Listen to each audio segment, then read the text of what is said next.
जैन साथियों, मैं सीए पंकज सिंह आपका स्वागत करता हूं। साथियों, किसी जगह पे इन्वेस्टर को यदि बुलाना है या फिर किसी पर्टिकुलर स्थान पे व्यापार को बढ़ावा देना है तो वहाँ कैसे इन्वेस्टर को बुलाया जाए या व्यापार को बढ़ावा दिया जाए, तो इसमें टूरिज्म इंडस्ट्री जो है एक महत्वपूर्ण भूमिका अदा करता है। वो कैसे दोस्तों? टूरिस्ट अलग अलग जगह से उस पर्टिकुलर स्थान पे घूमने आते हैं और उस जगह को एक्सप्लोर करते हैं। और बहुत सारे बिजनेसमैन ऐसे होते हैं जो जहाँ कहीं भी जाते हैं वो अपना बिजनेस अपॉर्चुनिटी ढूंढ लेते हैं। दोस्तों, बात हो रही है झारखंड की, तो झारखंड में भी असीम संभावनाएं हैं टूरिज्म इंडस्ट्री की। यदि यहाँ पे टूरिज्म इंडस्ट्री को बढ़ावा दिया जाए, वहाँ के जो लोकल लोग हैं या फिर गवर्नमेंट जो है इस पे अग्रेसिवली काम करे, तो जाहिर सी बात है कि यहाँ टूरिज्म इंडस्ट्री को बहुत बड़ा बढ़ावा मिल सकता है। साथ ही साथ यहाँ बिजनेस अपॉर्चुनिटी भी बढ़ सकती है, इन्वेस्टर यहाँ आ सकते हैं। तो साथियों, मैं झारखंड में बहुत ऐसे जगह हैं जहाँ टूरिस्ट के लिए घूमने फिरने की जगह है, लेकिन मैं अगर जिले वाइज बात करूं तो आज मैं बात कर रहा हूं झारखंड के कोडरमा जिले की। जी हाँ दोस्तों, कोडरमा जिला एक समय माइका कैपिटल होता था। आज भी इसे माइका कैपिटल कहते हैं क्योंकि यहाँ जो अभ्रक जो माइका है, माइका के बहुत बड़े बड़े माइंस हैं और यहाँ माइका किसी ज़माने में बहुत अधिक मात्रा में उत्पादन हुआ था। आप ये कह सकते हैं कि विश्व की सबसे ज़्यादा माइका इसी कोडरमा डिस्ट्रिक्ट में निकलता था।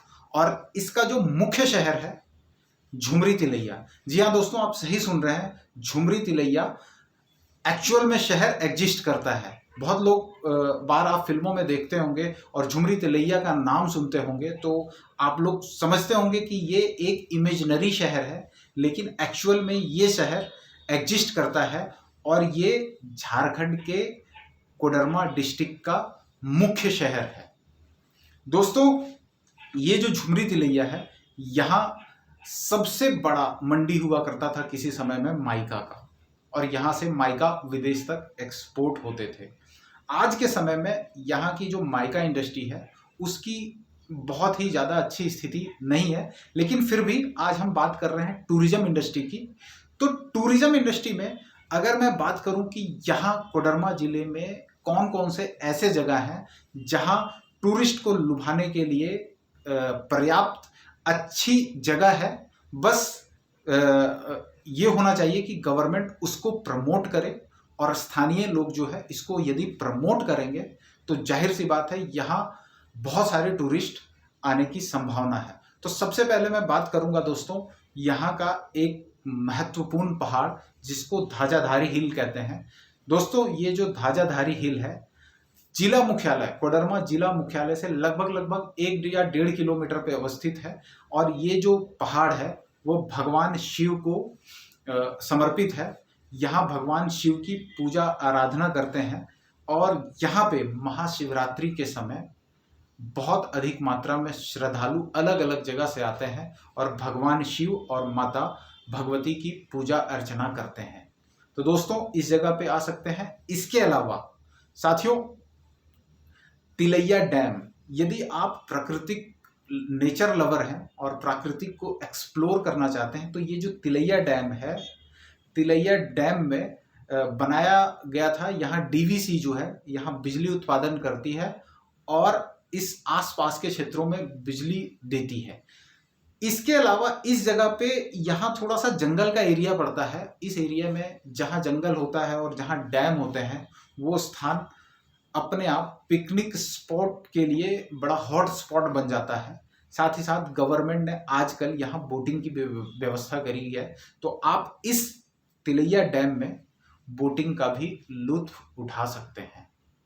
इसके अलावा दोस्तों, यहाँ एक माता चंचला देवी जो हिंदू देवी हैं, इनको समर्पित एक पहाड़ है जो कोडरमा और गिरिडीह के हाईवे पे स्थित है। ये कोडरमा जिला मुख्यालय से लगभग 33 किलोमीटर की दूरी पर है।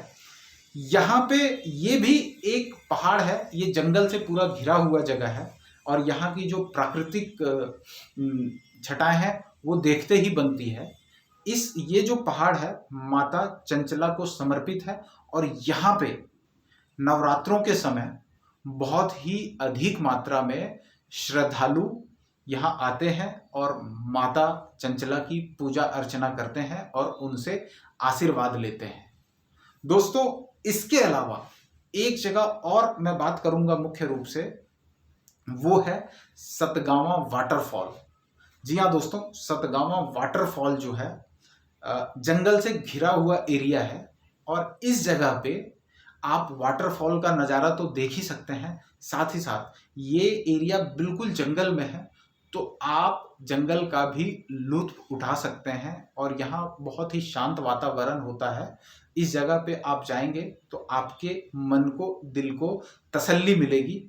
तो मेरा आपसे कहना है दोस्तों कि आप एक बार कोडरमा जिले को एक्सप्लोर जरूर कीजिए और यहाँ की जो प्राकृतिक छटा है जरूर यहाँ पे इसको एक्सप्लोर कीजिए, आपको बहुत ही अच्छा लगेगा। साथियों यहाँ इसके अलावा यहाँ अगर आप जंगलों में जाएंगे कोडरमा जिले के जंगलों में तो यहाँ माइका की जो पुरानी खदानें हैं वो आज भी आपको दिख जाएगी। हालांकि आज के समय में यहाँ बहुत जगह पे पानी भर गया है, लेकिन आप अगर जाएंगे तो इसकी जो पुरानी इस जिले शहर का जो पुराना रहा होगा, इतिहास रहा होगा, आप इसको जी सकते हैं इस जगह पे जाकर के। साथियों अब मैं बात करूं कि इस कोडरमा जिले में, कोडरमा शहर या झुमरी तिलैया में आप जा कैसे सकते हैं। तो दोस्तों यहाँ जाने के लिए आपको, यदि आप बाई एयर जाते हैं तो रांची के बिरसा मुंडा एयरपोर्ट पे उतर सकते हैं और वहाँ से फिर आप कैब या बस के थ्रू झुमरी तिलैया शहर आ सकते हैं। और यदि बाई ट्रेन आते हैं तो आपको कोडरमा जंक्शन जो है वहाँ के लिए टिकट करना पड़ेगा और कोडरमा जंक्शन जो है झुमरी तिलैया शहर में ही है। और यदि बाई रोड आते हैं तो ये शहर जो है NH33 पर बसता है और आप NH33 किसी भी तरीके से आ सकते हैं, NH33 के माध्यम से कोडरमा शहर पहुंच सकते हैं। ये रांची पटना रोड पे स्थित है और यहाँ पे दोस्तों रहने और ठहरने के लिए धर्मशाला और होटल्स भी उपस्थित हैं। लेकिन मैं आपसे एक बार ज़रूर बताऊंगा कि यहाँ आने से पहले होटल या धर्मशाला की बुकिंग पहले कर लें ताकि आपको किसी भी प्रकार की दिक्कत ना हो।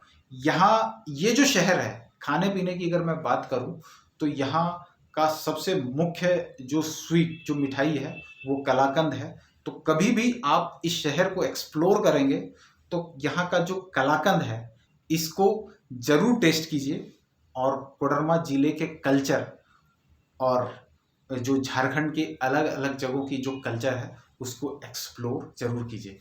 धन्यवाद।